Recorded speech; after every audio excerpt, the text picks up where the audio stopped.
నమస్తే అండి, నా పేరు డాక్టర్ వెంకటరామరెడ్డి. నేను Medineni homeopathy and ayurvedic hospital నుంచి మాట్లాడుతున్నా. ఈరోజు మనం చెప్పుకోబోయే టాపిక్ ఏంటంటే కిడ్నీ స్టోన్స్.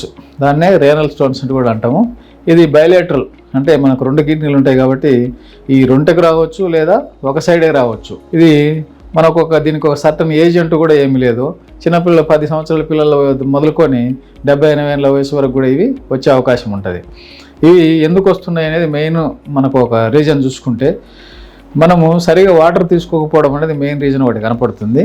రెండోటి ఏంటంటే మనం తినే ఫుడ్లో కొంచెం ఆక్సాలిక్ యాసిడ్స్ అవి ఉన్నా కూడా మనకు దీంట్లో ఆ స్టోన్ అనేది ఫామ్ అవుతుంటుంది. ఈ ఆక్సాలిక్ యాసిడ్స్ ఎందుకు ఫామ్ అవుతున్నాయంటే దానికి కూడా మళ్ళీ ఈ వాటర్ చక్కగా తీసుకోకపోవడం వల్ల కూడా ఈ విధంగా ఫామ్ అవుతుంటుంది. మూడవది జెనెటిక్ రీజన్స్ కూడా కొన్ని మనం గమనిస్తున్నాం. అంటే మన పూర్వీకులకు ఉంటే ఒక 10% దీంట్లో కూడా ఈ స్టోన్ కూడా ఫామ్ అయ్యే అవకాశాలు చాలా వరకు మనం చూస్తున్నాం. సరే, కిడ్నీ ఏర్పడింది. కిడ్నీ వచ్చిన తర్వాత మనం ఏం చేయాలి డాక్టర్ సాబ్ అంటే, ఈ కిడ్నీ స్టోన్స్ అయిన తర్వాత మనము ఆ సైజుని బట్టి మనం చూసుకోవాలి. కొంతమంది మనం ఆ పేషెంట్స్ ఎక్స్పీరియన్సే కొన్ని చెప్తాను నేను. మన దగ్గర 6 mm, 7 mm, 8 mm, 9 mm అట్లా ఉండి సర్జరీ చేశారు సార్ వచ్చినామంటారు. కానీ దయచేసి మీరు ఏంటంటే 9 mm వరకు ఉన్న స్టోన్ కూడా ఆపరేషన్ చేయాల్సిన అవసరం అయితే లేదు.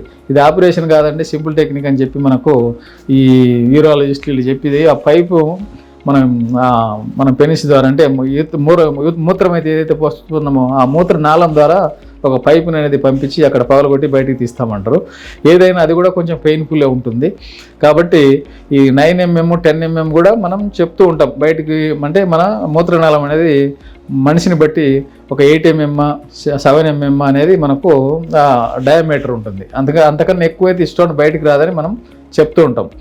కాబట్టి ఈ స్టోన్ మేము కొందరు పేషెంట్స్కు 10, 12, 18, 28 ఉన్న స్టోన్ కూడా చూసాము. కానీ 28, 30 ఉన్న స్టోన్ చూసినా వాళ్ళకు మేము పూర్తిగా దాన్ని అపోజ్ చేసి పోయి అక్కడనే పాలు కొట్టించుకొని అని చెప్పేవాళ్ళు. కానీ 18 mm కేసు నేను చూశాను నా కళ్ళారా. నీకు ఇది కూడా పోయి అక్కడ పాలు కొట్టించుకొని రావాల్సిందయా, మీరు దాన్ని అది సింపుల్ టెక్నిక్ అని కూడా మేము వాళ్ళకు భయపడకుండా సింపుల్ టెక్నిక్ పోండి, అదేం కాదు, డాక్టర్ గారు పైప్ వేసి తీసేసి మీకు మళ్ళీ ఈవినింగ్ కల్లా ఇంటికి పంపించేస్తారు హ్యాపీగా అని చెప్తుంటాం. కానీ ఒక పేషెంట్ అయితే మొండిగా కూర్చున్నాడు, సార్ నాకు మీరు తగ్గియాలి అంటే ఇది దానివల్ల చేయాల్సింది తప్ప మన చేతులు ఏం లేదు అని ఎంత చెప్పిన అబ్బాయి అయితే వినకుండా కూర్చున్నాడు. సరే, ఇంకా నేనేం చేయలేము, ఎక్కువ నొప్పి వస్తే మాత్రం వెళ్ళండి, నొప్పి లేనంతసేపు మనం సరే నడిపిద్దామని చెప్పి చేస్తే ఒక 3rd monthలో అబ్బాయి ఒక స్టోన్ పట్టుకొని వచ్చిండు మన దగ్గరికి. వస్తే ఇది మేమేమన్నా మిస్ అయినామో ఇంకోటేమో అని చెప్పి మేము చూసి సరే ఎట్లున్నాయా అబ్డామిన్ స్కాన్ తీపించుకురాపమ్మంటే ఆ స్టోన్ అనేది అక్కడ కనిపించలేదా మనం ఉన్న 18 mm. మాకు కూడా ఆశ్చర్యం అనిపించింది. ఎందుకు అంటే ఆ నాళం అనేది తక్కువ ఉంటుంది. కానీ మేమనుకోవడం ఏంటంటే ఈ మెడిసిన్ మనం ఇచ్చిన హోమియో మెడిసిన్ ద్వారా ఆ మెల్లమెల్లగా అనేది అది కరిగి ఆ సైజు తగ్గి ఆ నాళం ద్వారా బయటకు వచ్చేసింది. అన్ని మెరాకిల్స్ లాంటివి మన హోమియోపతిలో జరగటం కూడా మా నాలెడ్జ్ కూడా అందకుండా వాటంతటవే జరిగే కొన్ని మెరాకిల్స్ అనేటివి మనం చూస్తూ ఉన్నాం. కాబట్టి నేను చెప్పేది ఏంటంటే, ఒక్కసారి మనకు స్టోన్ ఫామ్ అయితే ఆ స్టోన్ ఫామ్ అయిన తర్వాత డాక్టర్ దగ్గరికి వెళ్ళాము, అది 7 mm, 6 mm జరిగిపోయింది, తీసేశారు. తర్వాత ఫామ్ కాదంటే తర్వాత ఫామ్ కాకుండా మేమేంటి చెప్పుకోలేమయ్యా అంటే మోడర్న్ మెడిసిన్ డాక్టర్స్ మనకు చెప్పేది ఏంటంటే, ఫామ్ కాకుండా మేమేం చేయలేము, కాకపోతే ఫామ్ అయిన దాన్ని మేము తీసేయగలము, దాన్ని అక్కడ ఫామ్ కాకుండా అయితే మా చేతులు ఏమి లేదని చెప్పి డాక్టర్ గారు చెప్తుంటారు. అంటే ఉన్న వాళ్ళ ప్రోటోకాల్ కానీ వాళ్ళ జర్నలిజం కానీ వాటిల్లో ఉండే వాళ్ళ మెడికల్ ట్రయల్స్లో అయితేమి వాళ్ళకు ఉండే సిస్టమ్ అదే. కాబట్టి వాళ్ళ ఉన్నదాన్నే చెప్పగలుగుతున్నారు తప్ప బియాండ్ లిమిట్స్ వాళ్ళు ఏం చెప్పలేరు కదా. అదే మన హోమియోలో ఏంటంటే మీకు 4 mm, 6 mm ఏమున్నా అది తొందరగానే పడిపోతుంది మన మెడిసిన్స్ తోటి. అలా కాకుండా మనకు రిపీటెడ్గా మళ్ళీ రాకుండా, అంటే ఒక్కసారి మన హోమ్ మెడిసిన్కి పోతే ఉన్నాయి పడిపోతాయి, మళ్ళీ అనేది రీఎక్కరెన్స్ అనేది చాలా వరకు 100కి 90-95 కేసుల్లో మనం ఈ రేనల్ స్టోన్స్లో చూస్తున్నాము.